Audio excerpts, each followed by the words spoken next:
Sanka was a dog that belonged to Grandpa's dad. He was so well trained that sometimes the stories that they told about him you could hardly believe, but the family say they were all true. He was a very clever dog. Sanko was a big dog that belonged to Grandpa's family. He was a very large dog, but gentle and kind. He would go to the shop and fetch the newspaper, or carry small things in a basket, holding the handle of the basket in his mouth. Each day he was taken for a walk past a shop where there lived a small dog which used to bark at him and tease him.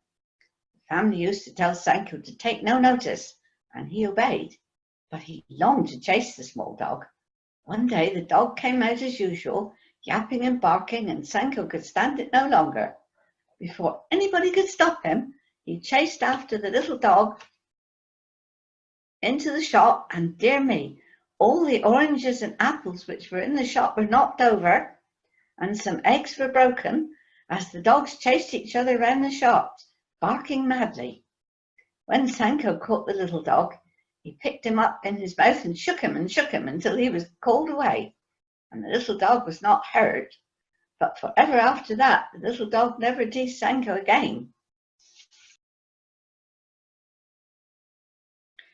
When he was a little boy, Grandpa was sent shopping by his mummy. "Here is the money for the shopping," she said. "Go by the road and not over the hedge and through the field." The little boy walked down the road a little way and then decided that it would not matter if he took the shortcut over the hedge and through the field, even though his mummy had told him not to. Over the hedge he went, walked through the field, and soon reached the village where the shop was. He went into the shop and gave the lady the shopping list. The lady put the things in the basket and then said how much they cost. Grandpa felt in his pocket for the money. Money was gone. He told the lady that he'd lost the money and ran back to see if he could find it. Money couldn't be found.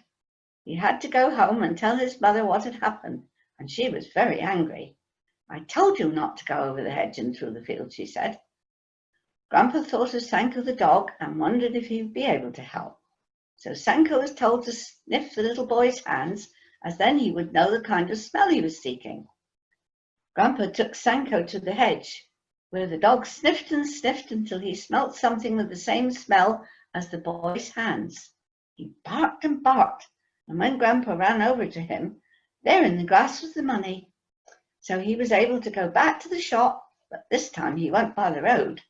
Sanko had a big hug for being such a clever dog.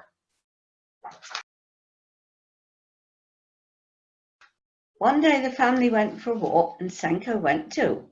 They had a lovely walk and were looking forward to a tasty meal when they reached home. As they walked up the path, Mummy said, "Where's the key?" No one could find it. They looked in their pockets, but it could not be found. They began to walk back where they'd been in case it had been dropped. And then Daddy said, "Let's see if Sanko can find it.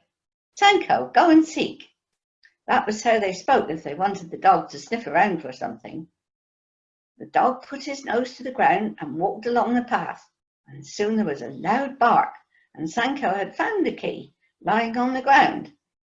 Everyone enjoyed the meal when the family came home, and Sanko most of all, for he was given a lovely big bone to chew as a reward for being such a clever dog.